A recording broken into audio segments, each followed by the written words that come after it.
Anda kembali bersama kami di Sindo Malam. Pemirsa, rumah yang menjadi lokasi pengoplosan gas bersubsidi digerebek di Kampung Ciberem, Cilengsi, Kabupaten Bogor, Jawa Barat. Polisi amankan satu pelaku beserta puluhan tabung gas bersubsidi dan non-subsidi.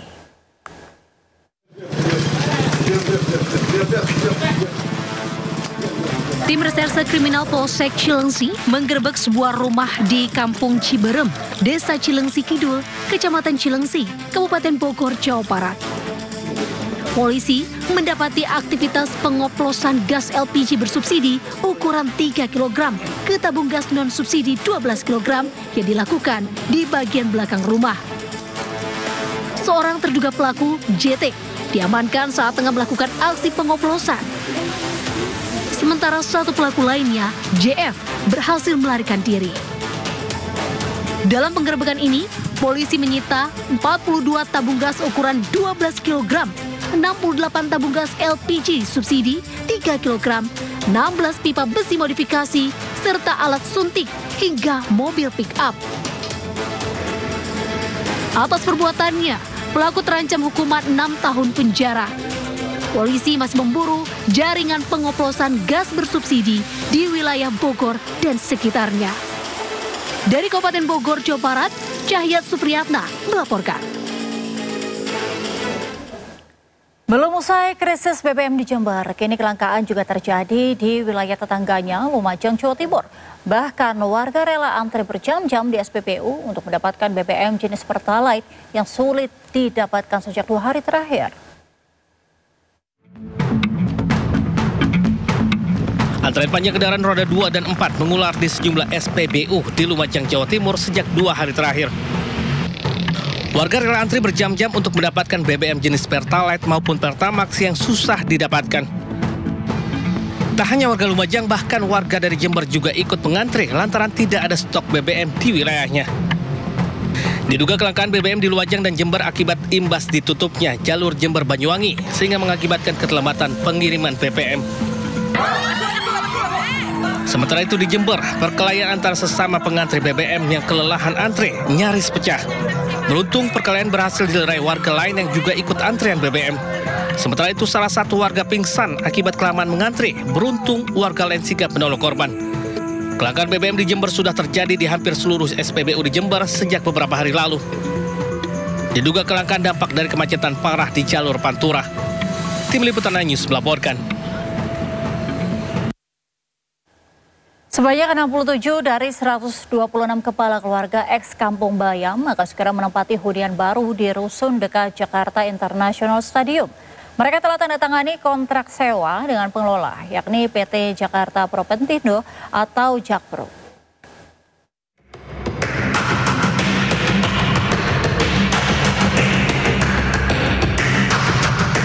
Bertempat di kantor Wali Kota Jakarta Utara, 67 kepala keluarga dari 126 kepala keluarga warga Kampung Bayam menandatangani kontrak dan serah terima kunci hunian baru mereka. Penandatanganan kontrak secara simbolis dilakukan perwakilan warga ex Kampung Bayam dengan Direktur Bisnis Jakpro Igede Adi Ediana. Hunian pekerja pendukung operasional atau HPPO sudah siap ditempati dalam beberapa hari ke depan. Pihak pengelola akan memberikan bebas biaya sewa sebesar 1,7 juta per bulan selama 6 bulan ke depan. Adalah bentuk dari rasa sayangnya Pak Gubernur kepada warga Kampung Bayam.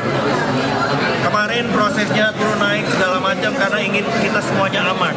Baik kepada warga yang akan tinggal, baik kepada kami, dan sesuai dengan tata kelola yang memang kami anut dengan baik. Adanya komunikasi dari baik dari Pemprov ataupun baik dari Jakpro sendiri, khususnya Jakpro sendiri itu membuka komunikasi yang lebih baik buat kami gitu.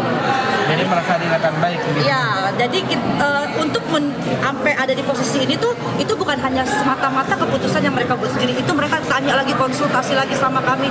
Ini enaknya gimana ya? Tapi kami juga ngasih masukan gimana gitu sampai kami benar-benar merasa ini bisa menjadi keamanan yang penting untuk kami sendiri. Selain itu, di HPPO disediakan fasilitas penunjang berupa tanah hingga 4.000 meter persegi untuk warga melakukan pertanian kota atau urban farming, termasuk penyediaan kolam untuk budidaya ikan.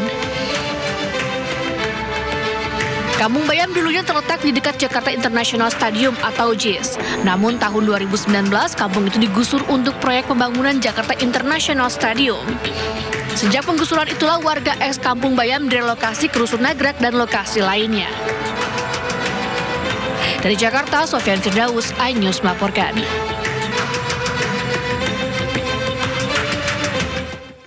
Program makan bergizi gratis MBG dari pemerintah baru bisa menyasar 10% dari target 83 juta orang.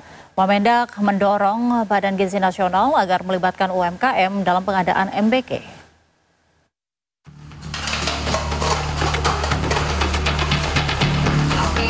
Wakil Menteri Perdagangan Diah Roro Esti Widya Putri meninjau dapur makan bergizi gratis MBG di Kabupaten Subang, Jawa Barat.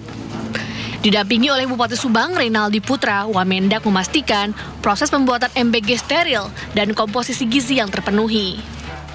Wamendak juga mengunjungi SD Negeri Gentra Masekdas di Kelurahan Karanganyar, Subang untuk menyapa dan melihat para murid yang mendapatkan program makan bergizi gratis. Wamendak mengaku bahwa program MBG ini baru bisa memenuhi 7,1 juta murid dari target pemerintah sebanyak 82,9 juta di akhir tahun 2025. Ia juga akan mendorong Badan Gizi Nasional untuk melibatkan UMKM dalam pengadaan MBG ini. Betul, saya sepakat bahwa kita harus berupaya untuk menghidupkan perekonomian kita dengan segala cara kita.